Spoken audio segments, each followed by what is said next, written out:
कहानी उन आम घरों की है जहां खाने वाले तो कई, लेकिन कमाने वाला एक मर्द ही होता है। बावजूद इसके उससे उम्मीदें कम नहीं होती। देखिए जी, सामने वाले वर्मा जी कैसी अच्छी तरह से सफाई करते हैं छुट्टी वाले दिन अपने घर की, और एक आप हैं। अरे यार, उनके पास कार है, ऑफिस पास में है और हफ्ते में 2 दिन की छुट्टी होती है, तो फर्क तो पड़ता है ना। मेरी तो शादी ही गलत हो गई। अरे कोई मस्त लड़का मिलता, कमाता भी, घुमाता भी, घर के कामों में भी मदद करता, लेकिन नहीं जी, हमारे वाले को तो कमाने से फुर्सत ही नहीं, और कमाई भी ऐसी कि कोई जरूरत पूरी ही नहीं हो रही है। सुनील बेचारा शीना को देखकर सोचता है कि शीना सही कह रही है। देखने में सुंदर है, घर का सारा काम कर लेती है, उसे तो कोई भी अच्छा लड़का मिल सकता था। क्या सोच रहे हैं? भागने का इरादा तो नहीं है? अरे नहीं मेरी प्यारी बीवी, मैं तो नहीं, पर डर है कि तुम नहीं कहीं भाग जाओ मुझे छोड़कर। शीला सुनील के मुंह से प्यार भरी बात सुनकर मुस्कुराती है। आप भी ना। सुनील एक दिन ऑफिस से घर आता है कि तभी शीना कहती है, सुनिए जी, वो मेरी सहेली आई थी, सारा दिन वो लोग यहीं थे, अब जा रही थी तो मैंने कहा नहीं नहीं, मेरे पति छोड़ आएंगे ना तुम्हें, तो रोक लिया मैंने। सुनील थोड़ी देर कुछ सोचता है, फिर कहता है, ठीक है, मैं कपड़े चेंज करके आता हूँ। अरे तेरे पति को तो लग रहा है कि अच्छा नहीं लगा। अरे नहीं नहीं, ऐसी कोई बात नहीं है, रुको मैं अभी उन्हें घर के कपड़े देकर आती हूँ। शीना अंदर जाती है जहां सुनील पलंग पर लेटा होता है।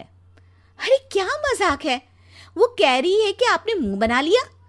सही तो कह रही है, सुबह से अब ऑफिस से लौटा हूँ, एक कप चाय का तो पूछा नहीं, 20 किलोमीटर जाओ और आओ, और फिर कल उसी टाइम पर ऑफिस। अरे यार, मुझे गाड़ी चलानी आती ना तो बोलती भी नहीं आपको, और कौन सा रिक्शा खींच कर जाना है आपको। सुनील अब क्या बोलता। रात देर से आता है और सो जाता है। अगले दिन शरीर दर्द हो रहा है। अरे तो मत जाओ ना ऑफिस, चलते हैं ना मार्केट घूमने, फिर पिक्चर देखेंगे और रात में खाना खाकर घर वापस। सुनील जब सारे दिन की थकान वाला शेड्यूल सुनता है तो वो सीधे सीधे ऑफिस के लिए तैयार हो जाता है। अब आए दिन शीना की डिमांड बढ़ती ही चली जाती है और सुनील उसको पूरा भी करता। लेकिन एक दिन, ए जी मेरा भाई आ रहा है, उसे 2 लाख रुपए की जरूरत है। हाँ तो मैं क्या करूँ शीना, मेरे पास इतने रुपए नहीं है। हाँ हाँ पता है नहीं है, लेकिन किसी से लेकर तो दे सकते हो ना। अरे मैं किससे मांगू, मेरे तो जानने में भी कोई नहीं है जिसके पास इतनी बड़ी रकम हो। तभी वहां शीना का भाई शीनू आ जाता है। जीजा जी कैसे हैं आप? अब मैं ठीक हूँ शीनू, अचानक इतनी बड़ी रकम की जरूरत कैसे पड़ गई? अरे जीजा जी, वो बिजनेस शुरू किया ना, तो उसके लिए पैसे की जरूरत है।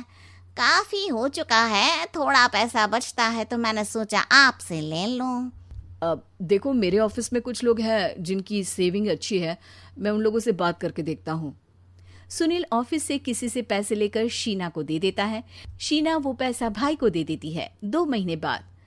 अरे यार शीना, वो ऑफिस वाला आदमी अपने पैसे मांग रहा है, कैसे दूं? अपने भाई से बोलो ना पैसे दे दे। अरे हाँ हाँ दे देगा, कहाँ भागा जा रहा है, आप उनको बोल दो कि दे देंगे। थोड़े दिन बाद, शीना वो आदमी मुझसे आज भी पैसे मांग रहा था यार, मैं तंग आ गया हूँ। ऑफिस जाते ही सामने उसका चेहरा दिखता है, क्या बोलूं, बार बार पैसे मांगता है। अच्छा मैं शीनू को फ़ोन लगाती हूँ, बात करके देखती हूँ। शीना भाई को फ़ोन करती है लेकिन वो फ़ोन उठाता ही नहीं। लगता है भाई कहीं ऐसी जगह है जहाँ नेटवर्क की समस्या होगी। सुनील अगले दिन दोपहर को ही घर आ जाता है। उसका चेहरा उतरा और परेशान सा होता है। वो रोने लगता है। अरे क्या हुआ जी, आप इतना परेशान क्यों हैं? सब ठीक तो है ना? अरे नहीं शीना, कुछ ठीक नहीं है, मैं ठीक नहीं हूँ। तुम्हारे भाई के लिए मैंने जो पैसे लिए थे, उस आदमी ने आज भरे ऑफिस में सबके सामने मेरी बेइज्जती कर दी। सबके सामने आज मैं कर्जदार बनकर खड़ा था। मैंने हर वो प्रयास किया घर चलाने के लिए जो मैं कर सकता था, लेकिन अब नहीं होगा।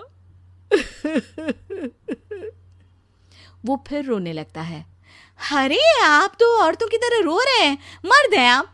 क्यों, आदमी के सीने में दिल नहीं होता, या फिर वो इंसान नहीं मशीन होता है? अरे मैं थक चुका हूँ शीना, तुम समझती क्यों नहीं? मैं भी शारीरिक और मानसिक रूप से थकता हूँ, मैं भी आराम करना चाहता हूँ, सुकून चाहता हूँ। मैं अब कुछ नहीं कर सकता। कुछ नहीं। वो बैठ जाता है। शीना पति को हैरान परेशान देखकर चुप हो जाती है। अगले दिन, सुनिए, ये लीजिए 2 लाख रुपये, उस आदमी को दे दीजिए और बोल दीजिए कि आज के बाद किसी को पैसे के लिए बेइज्जत ना करे। सुनील पैसे देखकर राहत की सांस लेता है। अरे शीना, तुमने तो मेरा बहुत बड़ा काम कर दिया। अब मैं शान से ऑफिस जा सकता हूँ। लेकिन ये पैसे आए कहाँ से? ये पैसे मैंने अपने गहनों को गिरवी रख कर लिया है। तुम ठीक रहो, निश्चिंत रहो, मैं बस यही चाहती हूँ। मुझे माफ़ करना, पर अब मैं समझ चुकी हूँ कि मर्द को भी दर्द होता है।